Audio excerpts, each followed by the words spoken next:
Family entertainment movie. വേറെ ഒന്നുമില്ല, one time watchable ആണ്. തമാശ മോശമില്ല, ആവറേജ്. കൊള്ളാം, നല്ല പടം.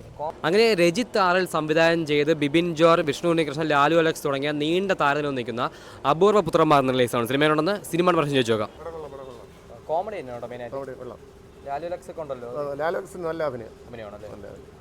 എടുത്തു പറയണ്ട എന്താണ്? കോമഡി ഒക്കെ ഉണ്ടായിരുന്നു. കുഴപ്പമില്ല, നല്ല പടമായിരുന്നു. ത്രില്ലറാണോ കോമഡി ആണോ എന്താണ്? നോർമൽ ഒരു ഫാമിലി എന്റർടൈൻമെന്റ് മൂവി. കോമഡി ഒന്നും അങ്ങനെ ഇല്ല, ആവറേജ് ആണ്. ലാലു അലക്സ് എങ്ങനെ ഉണ്ടായിരുന്നു? പഴയ ആൾക്കാർ പഴയ ഒരു ഇതുണ്ടായിരുന്നു, കുഴപ്പമില്ലെന്നേ പറയാൻ പറ്റത്തുള്ളൂ. പടം കുഴപ്പമില്ല. എടുത്തു പറയാൻ എന്താ ഇഷ്ടപ്പെട്ടതായിട്ട്? എടുത്തു പറയാൻ കോമഡിയൊക്കെ നന്നായിട്ടുണ്ടായിരുന്നു. വേറെ പടത്തിന് വേറെ ഒന്നുമില്ല. വേറെ ഒന്നുമില്ല, വൺ ടൈം വാച്ചബിൾ ആണ്. കോമഡിയാണോ ത്രില്ലറാണോ എന്താണ്? ഏകദേശം രണ്ടും കൂടെ ഉള്ള പടമാണ്. അവർ രണ്ടുപേരും കോംബോ ഒക്കെ എങ്ങനെയുണ്ട്? കോംബോ കൊള്ളാം, കുഴപ്പമില്ല.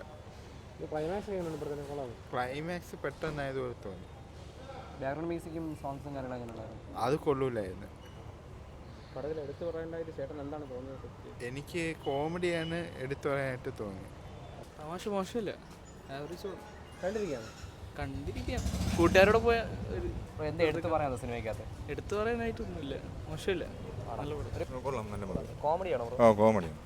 കോമഡിയാണ്, നല്ല ബിബിനൊക്കെ എങ്ങനെ ഉണ്ടായിരുന്നു? നല്ല അഭിനയം.